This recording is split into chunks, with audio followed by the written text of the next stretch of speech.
Britain is moving into the second of 4 phases in its battle plan to tackle the spread of coronavirus, England's Chief Medical Officer Chris Whitty said on Thursday, after confirmed cases jumped across the country.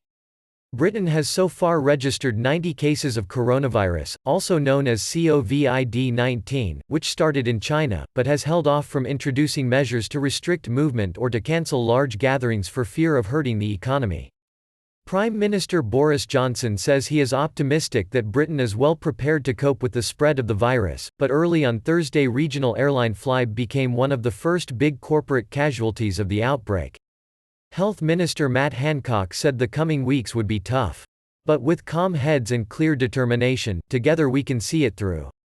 The government set out its action plan earlier this week based on 4 stages: containing the virus, delaying its transmission, researching its origins and mitigating its impact. Whitty, questioned by lawmakers, said Britain had mainly moved into the second stage and was now considering measures to try to delay the peak of an epidemic which officials are anticipating in the coming weeks.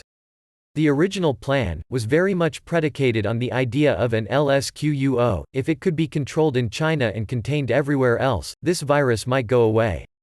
I think the chances of that happening are now very slim. Slim to zero. Whitty said. As time goes by, we then may start to move into the more socially determined actions. We've moved from a situation where we were mainly in contain, to now we're basically mainly delay, Johnson told ITV Television that Britain's Scientific Advisory Group for Emergencies was meeting to consider options to try to delay the spread of the outbreak, ranging from quite draconian stuff to more targeted interventions. Asked whether Britain was close to taking measures such as stopping large public gatherings, Johnson said, "We'll see what the scientists advise." A spokesman for Johnson said the government would announce publicly when Britain had moved to the second phase of its plan. The government has said it could encourage home working, cancel large-scale gatherings and possibly close schools to slow the spread of the disease and delay the peak of the outbreak until summer, when the health service is under less pressure. Whitty also said that with older people more vulnerable to the virus, there may be measures announced to encourage them to stay away from public places, such as the Upper House of Parliament, the House of Lords. Jacob Rees-Mogg, the leader of the Lower House of Parliament, told lawmakers there were no plans to close the House of Commons.